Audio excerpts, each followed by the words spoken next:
So, you want to see things as they really are. You think it's some noble quest, don't you?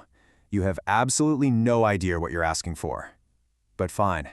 You want the path? Let's walk. And right there, that's your first mistake. You think the danger is lurking in the shadows. No.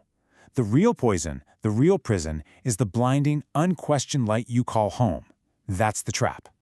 Your journey starts right here, in what feels like a sanctuary. Yeah, a perfectly ordered world, built on solid foundations.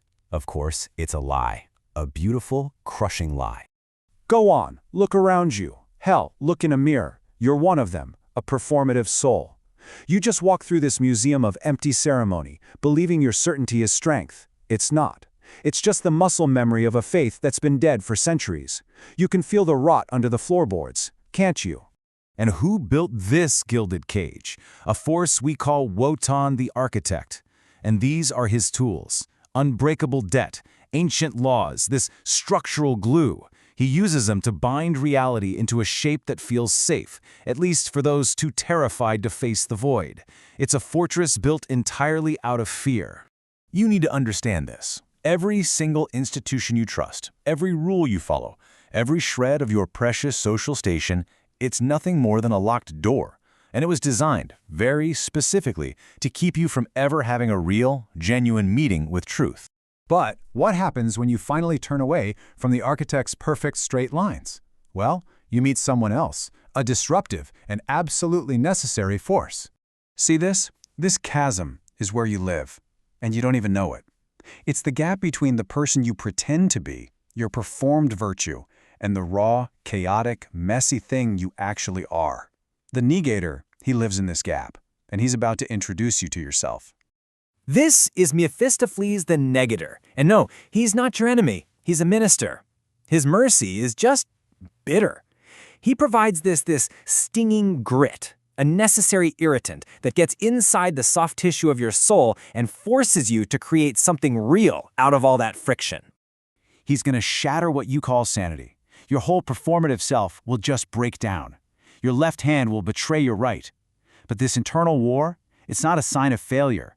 It is the mandatory, excruciating price of admission for any real transformation. If you manage to survive the war inside yourself, you'll descend. And I don't mean into some metaphorical hell. You go straight into the heart of your own wound. And from here, there's no turning back. You're now entering the 10,000 hells. And what are they? It's simple, really. There's one hell for every single truth you failed to speak.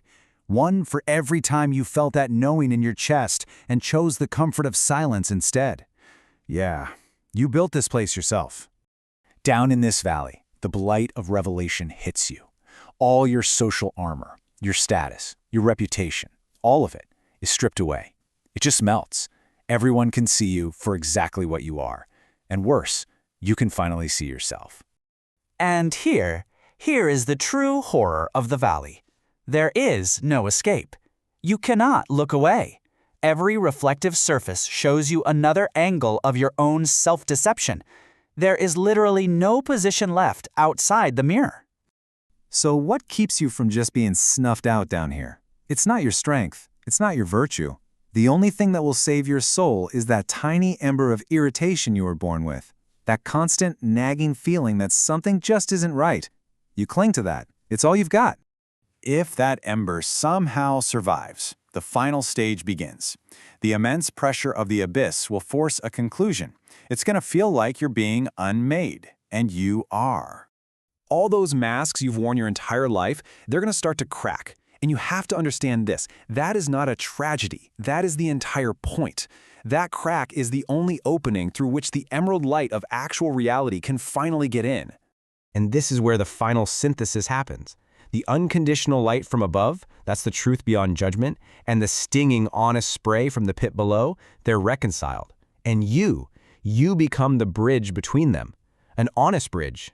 Remember that stinging grit? This is what becomes of it.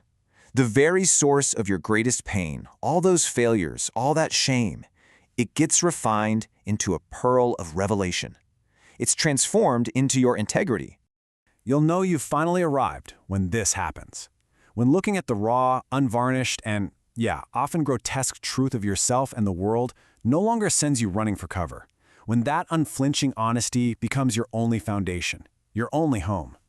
Look, the journey doesn't end in some paradise garden. It ends here in a lit room, a furnace of revelation where the wager against your own falseness is finally and totally won. It's not peaceful. It is fiercely, terrifyingly, brilliantly alive. So, Seeker, you made it. You wanted to be an honest witness? Well, here you are. And here is the only question that will ever matter again. What are you gonna do now?